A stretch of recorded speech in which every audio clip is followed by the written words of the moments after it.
Jamie Palmer. It is so good to see you. Welcome to the show. Thanks for having me, Lisa. I'm so excited to be here. I'm excited that you're here, and I'm excited to reconnect with you and chat with you about what's been going on the Yeah. last few years. Because one of the last conversations you and I had was related to your business that is not really your business anymore.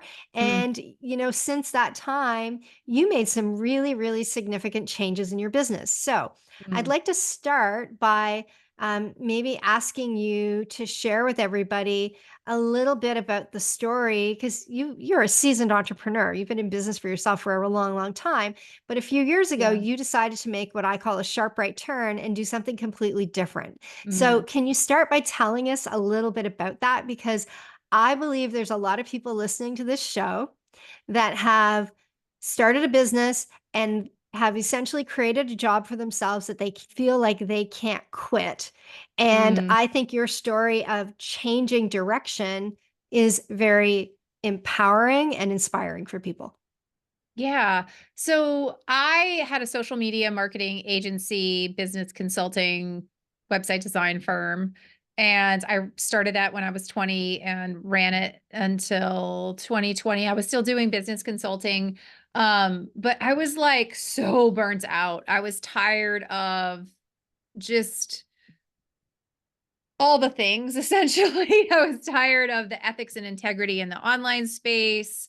Um, I was struggling to scale it. I was struggling to hire people to help me support it. And I was just like kind of miserable, if I'm honest. um, you know, I didn't really feel like I was living life. I felt like I was kind of just going through the motions of life. And I stumbled upon human design on Instagram in 2019, and I like to say human design found me because that's what I'm doing now, human design for entrepreneurs and businesses and teaching people human design. And I found this post about human design, and it was talking about authority in human design, which is how we make our decisions essentially.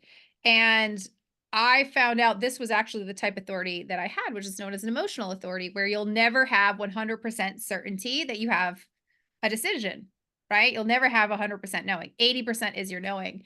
And at the time, I had 80% knowing for the vast majority of the year that I didn't want to keep doing my agency. And I didn't really know what to do next.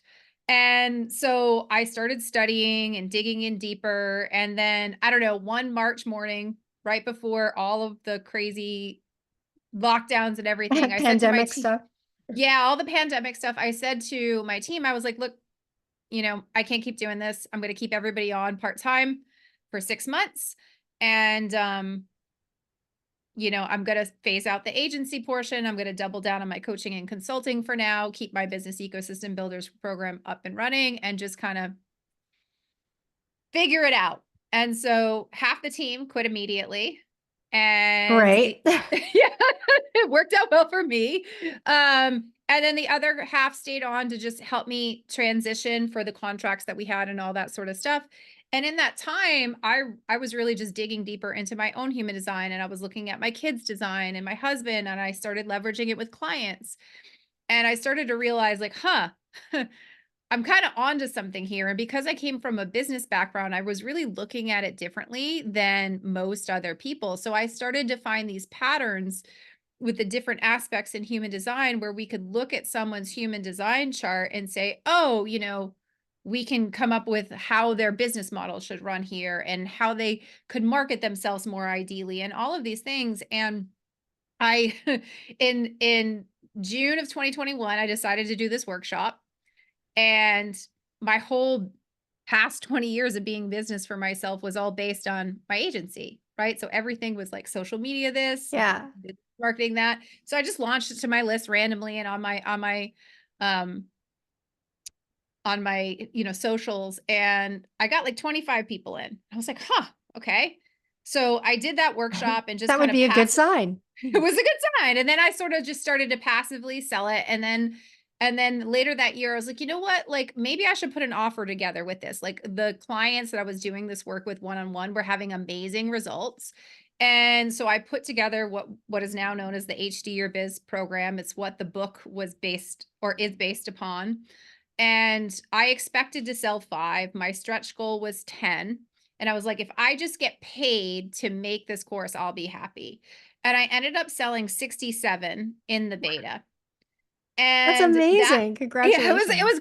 it was crazy. All of the kind of launch people were like, "This is crazy. I don't know how you're getting these numbers." And so that kind of was like the turning point for me to say, "Okay, I'm going to leave all of this other stuff behind and really just pursue this and give it my all and just put everything into it." And so at the time, as I was creating the course, I also wrote the book. And then I created another program after that one to teach people sort of my approach and how I viewed human design. And it just, yeah, it just kind of all fell into place. But, it was also 17 years in the making based on Yeah. all my. Yeah, it's the what's beneath the tip of the iceberg, right? It's all the Yeah. other stuff that comes together that allows you to do that. Yeah. So, I know nothing about human design. Mm, okay. And I hear people say things like, "Oh, have you done human design? Have you had your HD done?"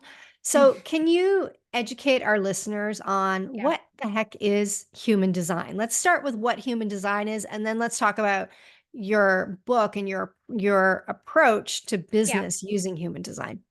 Yeah, so human design is pretty woo. It's based upon your birth date, right? I like to say human design is if Enneagram, Strength Finder, and DISC had a baby, that's human Okay. design.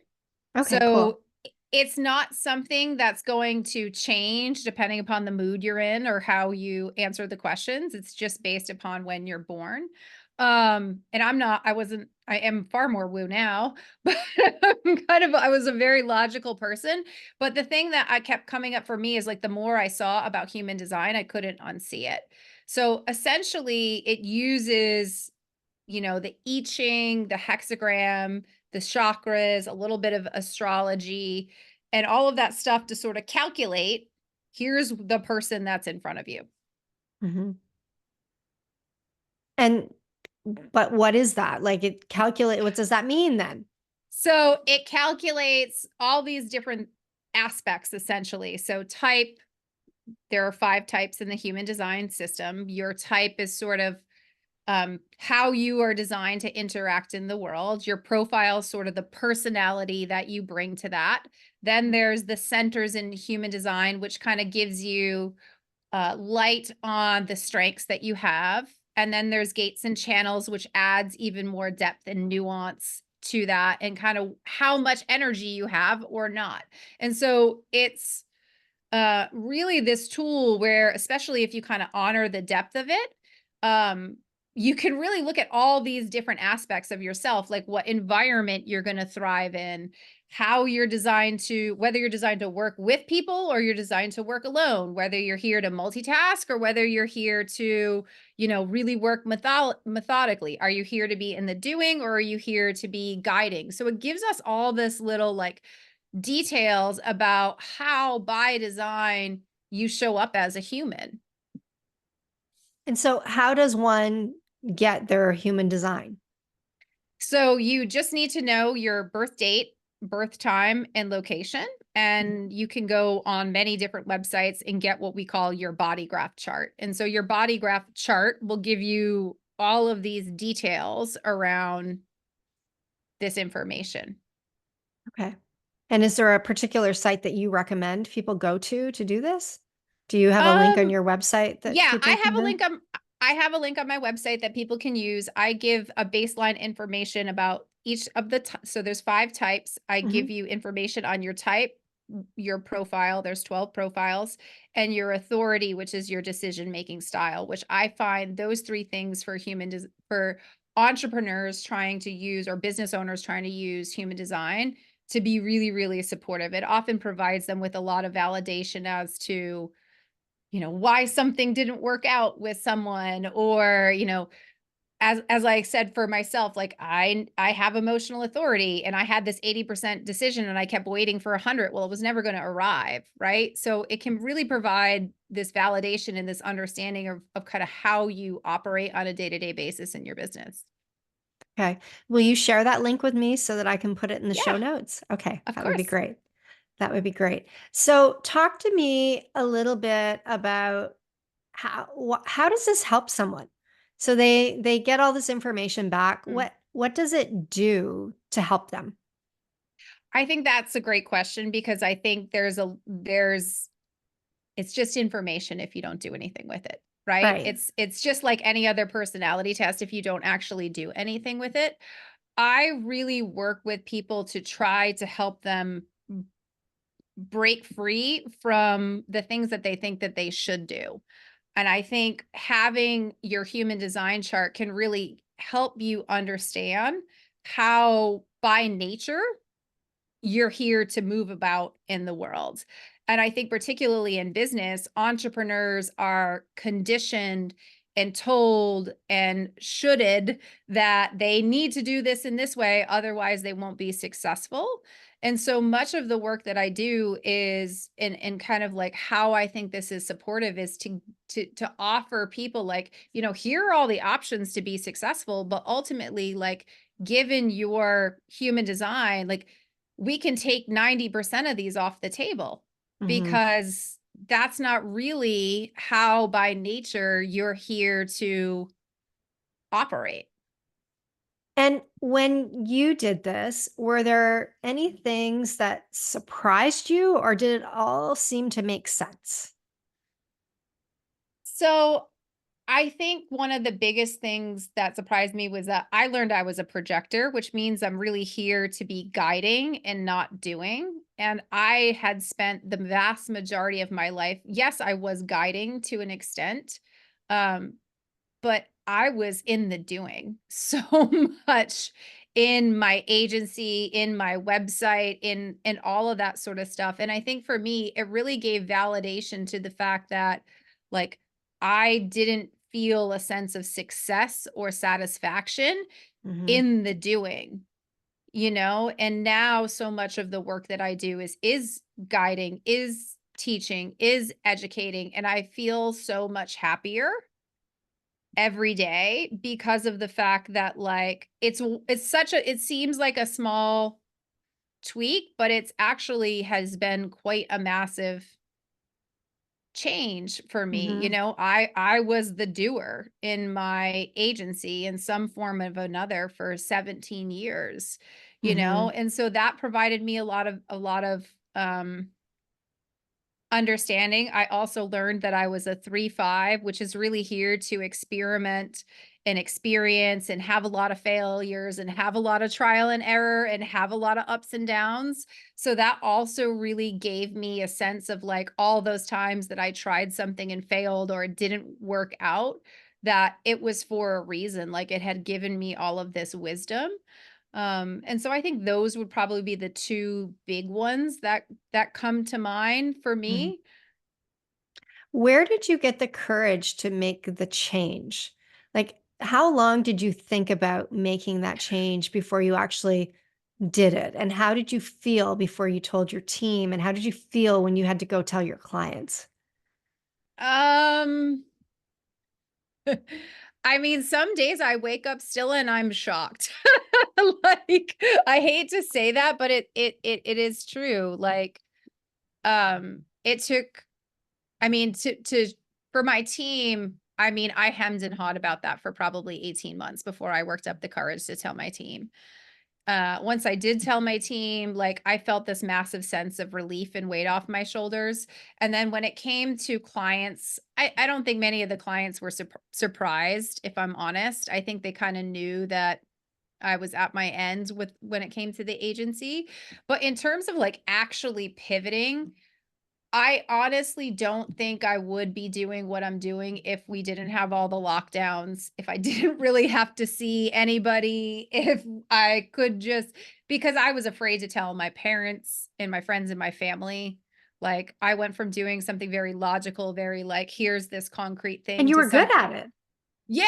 Like I did it for a long time to something very, I mean, I still do a lot of business consulting and a lot of business strategy and a lot of business guiding, but it's all now through this lens of human design, right? So it's similar, but it's not exactly the same. And so I had a lot of fear around that. I still don't know that my family actually understands what I do, and that's okay.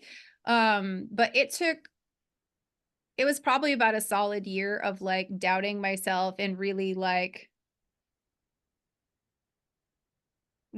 struggling with it. I think once I got the book, I had several book deal offers. And once I actually had several of them, I think that was the point for me where I realized like, okay, this is something like I really am doing something. I'm onto something here. Yeah. I think that there is, this could be a whole business. This could be Mhm. something that I hadn't really imagined because up until that point, like it was just an experiment. I still Right. had private coaching clients that I was working with. I still had my business ecosystem builders program. And it wasn't until I really got that multiple publishing deals that I was like, okay, I think I'm onto something here. Like this is what I'm gonna do for the rest of my life. And I really had to put my blinders on to what everybody else was doing because I don't think I Mhm. would have stuck with it if I did. I think it's great though that you grappled with it for about a year because I think that sometimes we see people make changes and all we see is the change. We don't see what Mhm. led up to the change. And I think it's good for people to, especially for people listening, to know that big decisions like that do take time Mm, to, come to fruition for a lot of people. yeah. Um, so talk to us a little bit about your application of human design to business. What makes you unique in terms of how you do this? I think a lot of times with human design, people only scratch the surface of it. And I think it ends up putting it back into the category of like a personality test, where Mhm. it's just like I acquire the knowledge, but I don't do anything with it. So I really try to make it practical. I try to give real world examples based on my experience, clients' experiences, et cetera, et cetera. And I also try to educate people. So from a business perspective, I think a lot of times people don't realize there's all these options available to them with respect to, business models or types of offers or the way in which they can launch or their selling and marketing strategy. And I really try to educate and then also tie that education down to here's based on what I see, which types in human design these things work for. And I think half of my job is that education, and the other half of my job is just helping people get their power back. Like helping them believe in themselves that they know better than the expert who's telling them or the guru that's telling them you need to do a 5-day pressure launch and you need to send 7 emails out in the last day. You mean you don't have to do that? You don't. You know that. I know that. I know that. I'm being smart because like I hate that stuff too, right? Like I hate Yeah. the hardcore launch strategy stuff. It's just not my cup of tea. But it's not my cup of tea. Yeah.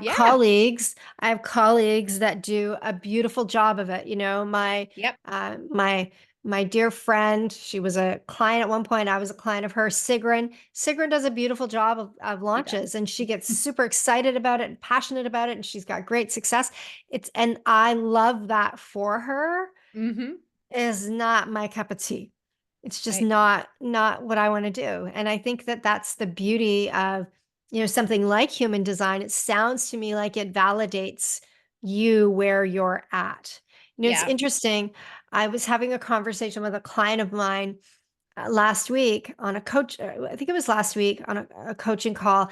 And we were talking about the fact that I just ran two events back to back at the beach house. Mhm. One was for clients and one I brought my team in. And then the week after the two back to back events, my calendar was just stacked full of client calls because I had been out of the office for 3 weeks and my mother-in-law was here last week. So I wasn't going to have calls the following week. And I remember saying to her, I can be on from 8 o'clock in the morning until 10 o'clock at night when I am in person with people, and I Mm, still feel energized at the end of the day. yep. But I have 7 calls back to back to back to back on Zoom. And by the end of the day, it's like I don't have any words left. Like I'm Yeah. just depleted of my Yeah. energy. And so I think learning and recognizing how to pay attention to what Yeah. energizes you and what doesn't is so important. But if there's a tool that can actually help you to shine the light on some of those things so that Yeah. then they make more sense, that to me sounds really powerful. And it kind of sounds like that's what this does. Yeah, a good example, thank you for bringing that up. A good example is I have a private client. She runs, a pretty large chefing private, she ships meals to your house essentially, Mhm. right? And she had been struggling with managing her team. And I was like, well, what's going on with managing your team? And she's like, well, I just can't deal with the messages that come in this way. And I said, okay, well, let's look at, there's this part in human design called determination. It's how you ingest the world around you, how you take in information, essentially how you learn, but it's also how you can support your clients and your team. And we looked at this, and she had one of the types that like can't do anything that's like in a written fashion. Everything needs to be Mm. auditory for her. Right. And so she changed so many of these SOPs overnight in her business because her team kept writing her these long things. And she's like, I just can't. I get too overwhelmed to respond like that. And it sounds so silly. And we think, she was like, well, everybody else, like, that's how they do it. Right. That's how we're supposed to do it. We're supposed to have everything written and we're supposed to this. And she did that. And like her entire support system with her team has changed as a result Mhm. of that, and there's, like, things are happening faster, she's not the bottleneck anymore, and so these little pieces are all these different things that we can look at to just support, right? Like, there's probably a reason why in your chart that we could look at to say, "This is why you're tired doing that," like, you're not Right. meant to sit there like that for that long, like, there's a reason why being in person gives you energy and why being on a computer doesn't. Mhm. Yeah, absolutely. And I think it's important that we pay attention to those things. It's not Mhm. to say that I shouldn't never be in front of a computer again. But if you know that being in front of a computer all day is going to drain you, then you need to be more mindful about how are you on your computer? Are you taking breaks? Are you going for a walk? Are Yep. you splitting your calls up? Are you standing up instead of sitting down? Like, find different ways of doing it. Yeah. It's funny. I have some new clients that I've been working with this year, and it's hilarious. They're old school. They call me. I love Like that. my phone rings and I can walk around and listen to have a conversation with them on my phone instead of being on my computer. Yeah. And I kind of love it and hate it a little bit at the same time because they call me anytime. They don't call me at a set time. So I'll be in the Yeah. middle of a call with somebody like you, and all of a sudden I'm like, my phone's ringing, and I'm like, why are they calling me? We don't have a call right Yeah. now. But it's just different industries, right? You just pick Yep. up the phone, you call somebody. And so I think we sometimes forget that there are other ways to do the work. Yeah. And I can relate to the client of yours that you're talking about because I had someone on my team at one point and the detail that they would put in an email would just crush my spirit. And Yeah. I'd look at and my thumb would go like this, dude, dude, and I'd be like, I can't read this right now. Like, it's too freaking long. Like I don't Yep. even know what the point of the message is. There's so much information here. So I Yep. totally understand how your client feels about that. Yeah, and I think that's the thing. I think we think, like you said at the beginning of this, we create jobs for ourselves. Mhm. Yeah. That's not why we become entrepreneurs. No, exactly. We become entrepreneurs for freedom and then we put ourselves in boxes and we lock the Yep. door. And that's not the way it's supposed to be. And I think No. that we do that because we're afraid to change what we started. We're afraid Mhm. to bust the wall down on the box. And that's why I wanted to start this conversation with you about the courage that you had to make a change, because Yeah. I think that's really hard for some people, especially after 17 Yeah. years of doing the same thing, to all of a sudden decide you're going to make a big turn like that. But if you had a job, a regular job, After 17 years, if you weren't happy anymore, you'd go get a new job. Yeah. So why Yep. can't you do that when you own a business? Why can't you? Yeah. And I mean, you could just hire somebody else to run your company and go start a new one if you wanted. It's Yep. it's funny. I recorded a podcast earlier about Noah Kagan's new book, Million Dollar Weekend, Yep. and when I bought Noah's book for two reasons. One, he wrote an endorsement for Alan and I's book when it came out. And Yep. so I wanted to be supportive. I wanted to buy a copy of his book because, he supported us. And when I got the book, I was like, this is going to be another typical one of these startup books. And I wasn't really sure what to expect. But I started reading this book and I just love how Noah simplified everything for people who want to start a business. And as I was reading through, I started from a place of curiosity. I literally read the whole book in a weekend. I started from a place of curiosity, but then I found myself actually getting excited about doing some of the new startup, like find out if it's a viable idea. Can you get Yeah. X number of customers? Can you generate Y number of money within X number of days? And I was excited by the idea of starting something new like that. And so Yeah. I think sometimes we have to remember as entrepreneurs that some of us are built to start things and Yeah. you can't keep Absolutely. starting things if you hang on to the first thing you No. started, right? No, and I think it also requires you to really look at your beliefs and look at your values and say, Mhm. are these really mine? Right.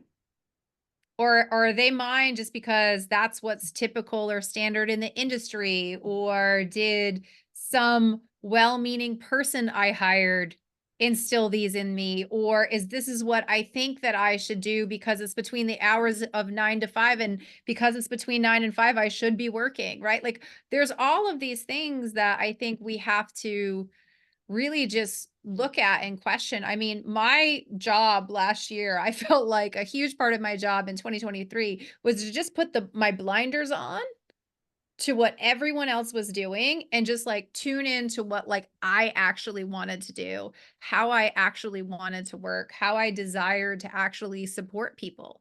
Mhm. And that's not easy because No, it's not. there's so much noise and there's so many books and this and that and telling you how to do it. And the reality is we know ourselves best. No one's going to know us better Mhm. than ourselves. And I think that's the piece where this whole pivot that I've gone through and changing my entire business is really like that's the thing that I just keep coming back to. Like I know me best. I know what my vision is and I'm going to honor that. But I think there's another element to what you're talking about that is really important for people who are listening, and that is actually taking the time to think about what it is you want. Yeah. I do this exercise when we're at the beach house. I often give people questions and they need to sit quietly for like 20 minutes or 30 minutes and think about certain things. Mm. And I always get like some eye rolls from people about, hating this exercise. But then by the end of it, people are so excited and so happy that they spent the time thinking.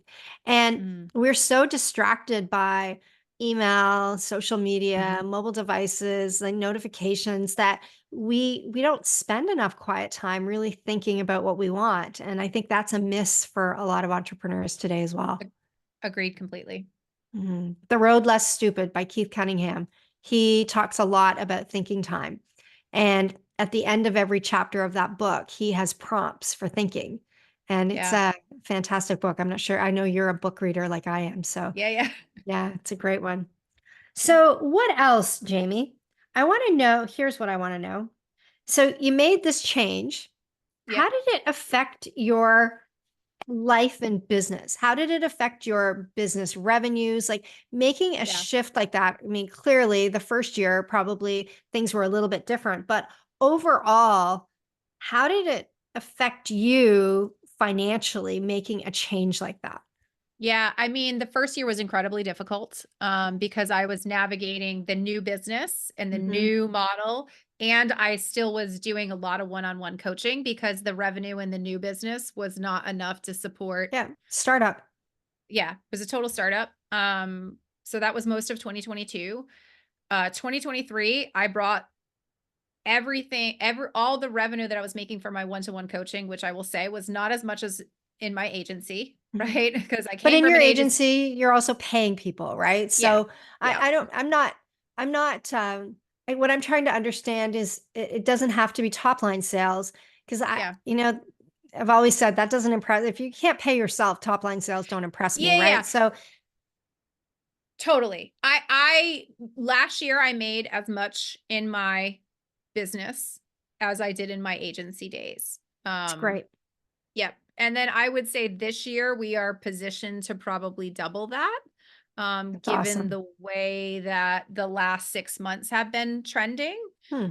But it's not, I mean, I don't want to sugarcoat the amount of time, money, energy, Mhm. effort that's also been put into this. Like, really, for the last 2 years, I have given every extra ounce of everything that I have to Mhm. this.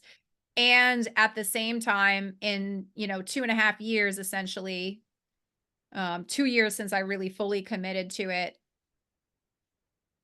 I have gone from being on calls 5 days a week to two, And you've replaced your income. and Like I've you replaced my replaced your income. sales. So to Yep. me, that's pretty damn impressive. You made a Yep. courageous decision.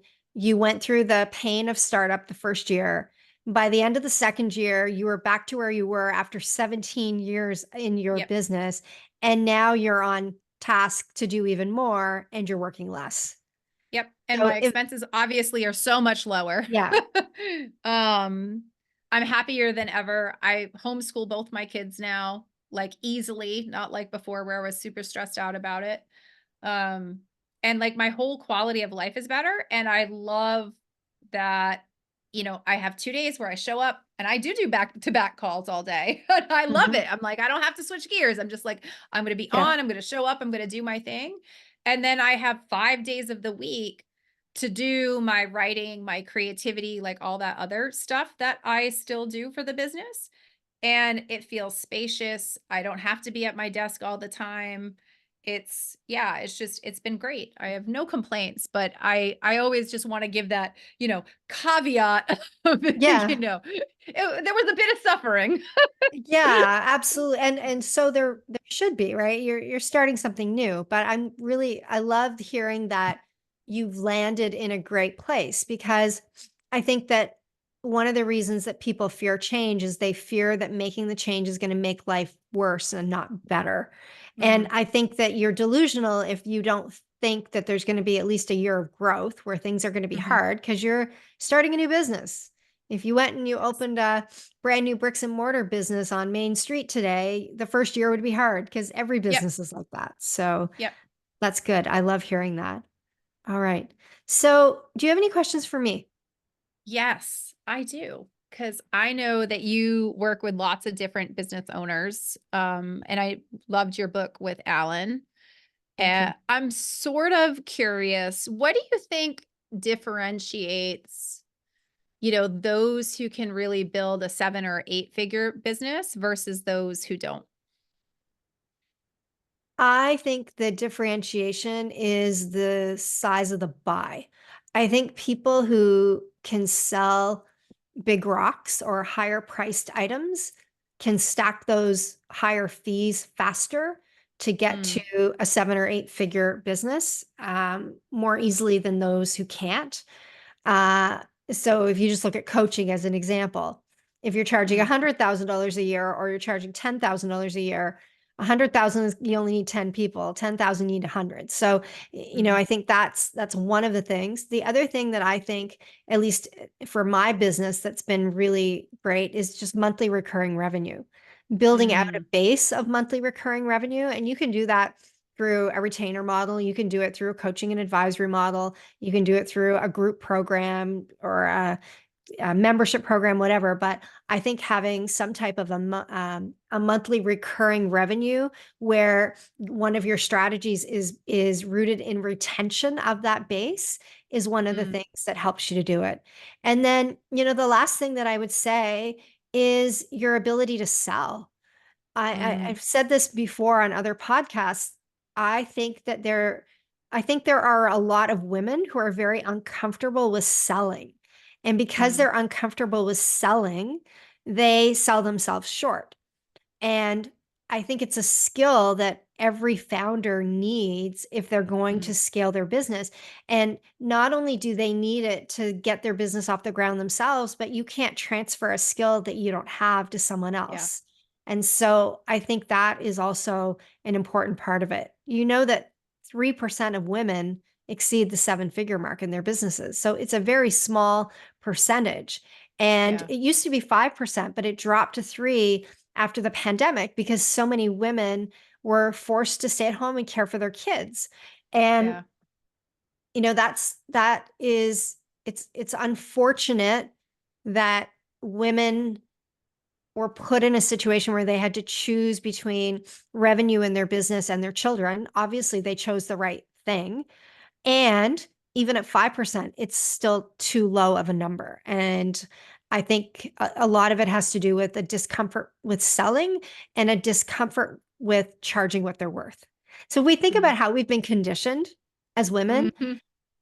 We, I was having this conversation with my husband a few weeks ago because we were watching Wheel of Fortune. And I said, how much do you think Vanna White gets paid? And so we had this whole conversation about, well, I said, so she's not Pat Sajak. He's the host of the show. I'm like, absolutely, I agree. He's the host of the show. So how much do you think Pat Sajak gets paid? So then I told him, I'm like, so if Vanna gets paid a percentage of what Pat Sajak gets, what percentage should she get paid? He's like, Mm. well, probably half. I'm like, okay. She gets paid 3% of what he gets paid. 3%. Crazy. So to me, as women, we've been conditioned that we will be paid less than men when we have JOBs. And then Mm. we go to moving into businesses and we don't command the fees that we are worth because we've been conditioned to believe that we can't charge that much. And so Yeah. you've got to be comfortable with selling. You've got to be comfortable with raising your fees in order to get there. That's what I think. I love that. And you're excellent at selling. Like, I think that's probably you're good at that. You're good at having those conversations and commanding that. I am good at selling big ticket items one on one. Yeah. I am not good at selling through launches and emails. And I'm not great. I'm okay, but I'm not that great at selling from the stage. My natural zone of being able to convert is one-on-one. When I Yeah, it's have a one-on-one relational. conversation, yeah, it's very, very relational. And so I think that's another important distinction is figure out what lane you're good Yeah. at selling in and don't try to be the person you're not. If I had to put together a big launch strategy right now and I had to send my email list 100 emails over the next 30 days, like I wouldn't write the damned emails because I would be so not engaged or excited about doing it. Yeah. That's Yeah. not how I sell. So you got to figure out what your sales channel is and what you're good at, but you also need to have the skill of selling. I love that. I love that. My second question that I had for you is what do you think is the most important lesson you've learned from your failures? Hmm. The most important lesson that I've learned from my failures is really understanding the financial side of my business. Mm. So I would say one of my biggest failures in my business, um, which happened early on, was because I didn't understand cash flow. I didn't Mm. understand what cash flow meant. I understood sales and expenses and profit, but I didn't understand the movement of money. And so I didn't understand when money was going to be due at other times. And so I'll give you an example. People that get to the end of the year and they have all this money in the bank and they think it's theirs to spend and then they do their taxes and they're like, "Oh no, I owe all this money." They don't understand cash flow. And so I Yeah. learned that lesson very, very early on. But I think it was probably one of the most impactful for me because I had to eat humble pie. So at the time, I owned a TELUS dealership. And prior to starting the dealership, I worked for TELUS corporately. And I had ordered all this inventory for the Christmas season. And I got my AR report from them. And I owed them $100,000 and I didn't have $100,000 in the bank. And I was freaking out because I didn't know what I was going to do. And now I felt like my reputation was at risk. I felt embarrassed. I felt ashamed. I felt stupid because I didn't understand how I got myself into that situation. I felt scared because my husband and I had just used some other money that we had to invest in a second company. And so I laid awake at night looking at the ceiling, scared to tell him because I was scared of disappointing him this early into the business. And I had to pick up the phone and call somebody at head office and say, I don't have $100,000 here. So what can I do? How can I pay this back? And what are the terms? Like, how long do I have? And this woman on the phone said to me, "Oh, because clearly I ordered too much inventory for the Christmas season that I didn't sell." She's like, "Oh, well, you can restock inventory once a year without a restocking fee. You can just box it all up and send it back to us, and we'll give you a credit." I was like, "You got to be shitting me. Really? I can do that?" I didn't know that that even existed. So that's Yeah. what I did. And that literally saved me from probably bankruptcy. But I also learned something very, very valuable. So if you are a retailer and you're listening, what I learned is I had one golden ticket every year, one Mm. golden ticket where I could send stuff back and not have to pay a restocking fee. So I did the same damn thing every year for Christmas. I would overload my shelves with inventory because I knew come January I could send it all back. And if I didn't sell it, I wouldn't have to pay for it. Super smart. Yeah. Super smart. The other mistake that I made, Jamie, that I've learned a lot from over the last few years is abdicating responsibility for leading my team. I Mm. have, you know, when I started this business, I started out as me. I didn't start out to build an agency. One day somebody said to me, "Hey, it'd be great if you could do it for us." And I Yep. said, "Well, I can." And then all of a sudden I had so many people wanting me to quote, do it for them that I ended up building a team. And I had someone else who was my right hand who was basically managing the team. And I expected that person to manage the team, I guess, the way I would manage the team. And I was a Mhm. poor leader. I didn't get involved in really understanding exactly what they were doing. I didn't inspect what I expected. And it created some tension within the team. It created some tension between them and I. And I've spent the last few years really working on building the strength of our leadership team, teaching people more about leadership skills, and really getting our culture to be what I want it to be. So that was another big learning for me is you can't you can't own the business and not really pay attention to what's going on. Like ultimately you are the leader of the company and you need to show up and act like Yep. one, or you need to not have a company that has employees. Yep. I learned that one too. Learned that Yeah. one too. And I would say the last question I have for you is, the online, I feel like the online world, marketing, the business world, like it's shifting. So where do you see kind of the future of marketing and business going? I think that we're going to see a lot more uses for AI in marketing. And I think that uh, I don't think AI can do the work by itself. I think you need really smart people using really smart prompts and training AI to work with them. But I Mhm. think that AI is going to give marketers a competitive advantage. I'm already seeing that just on a really simple level. I'll write something and I'll say to ChatGPT, write this better for me, or I'll write something and I'll say, write this shorter for me. And it may not be perfect, but it's helping me get better at how I'm writing. So I do Mm. think we're going to see a lot of changes in terms of AI. I think it's going to speed up how quickly you can do things for clients. And I'm not quite sure how the value of that speed of execution is going to play out. I think there's Mm. going to be a window where some people can ride the wave of Mm. getting additional, making additional revenues and being able to do the work faster. And then I think over time, the marketing is going to become more commoditized. And then it's going to be harder for people that are not really, really good at it to charge high fees for it because I think AI will disrupt the way we do it. Mm. Agreed. Yeah. And I actually, I don't know if it's just me, but I think there's going to be a shift away from some marketing platforms. Agreed. Um, I know I'm not looking forward to Facebook this year because it's an election year. And the Mm, last election year, I just really wanted to delete my accounts because it just got so nasty and I hated mm, reading all that stuff online.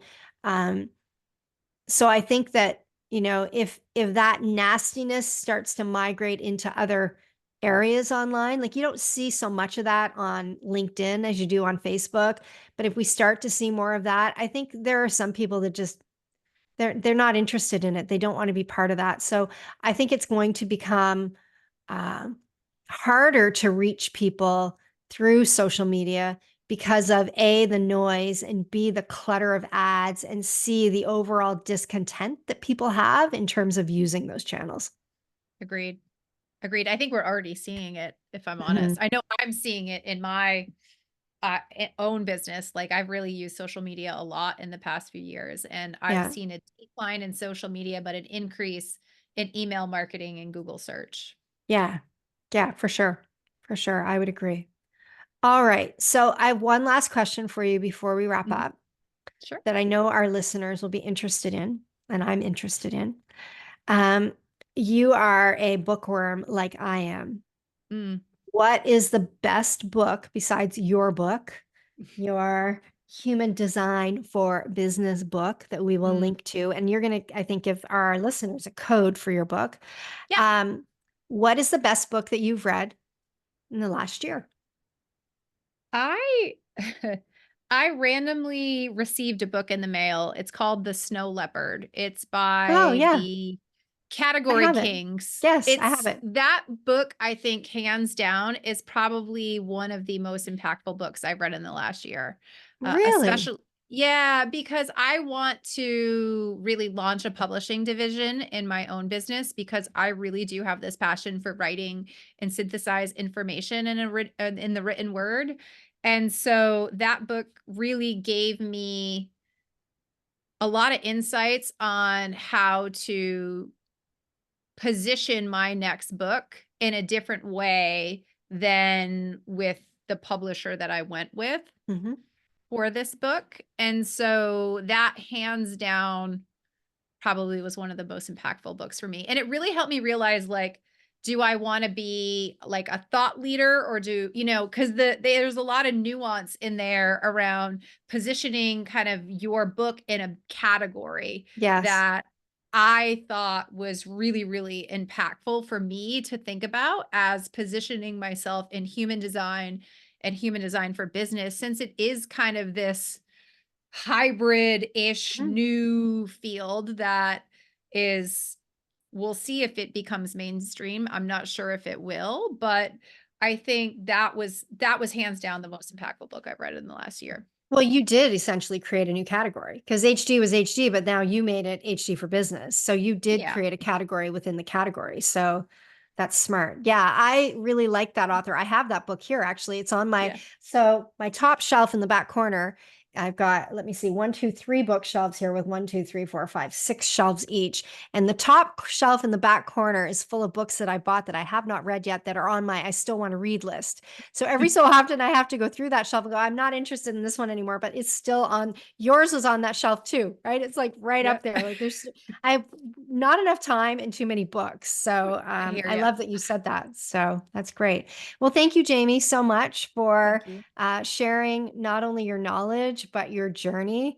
I Yeah. think this was a really, really, really valuable episode. And we were talking about where people could get a digital copy of your book. Yeah, so we'll give you the link. It's going to be at humandesignbizbook.com, and we'll get you a coupon code for all of the listeners who can download it there.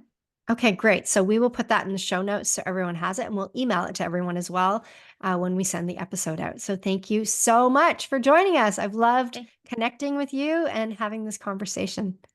Thanks so much. All right, everyone. Thanks for listening to She Talks Business, and we will see you again next time.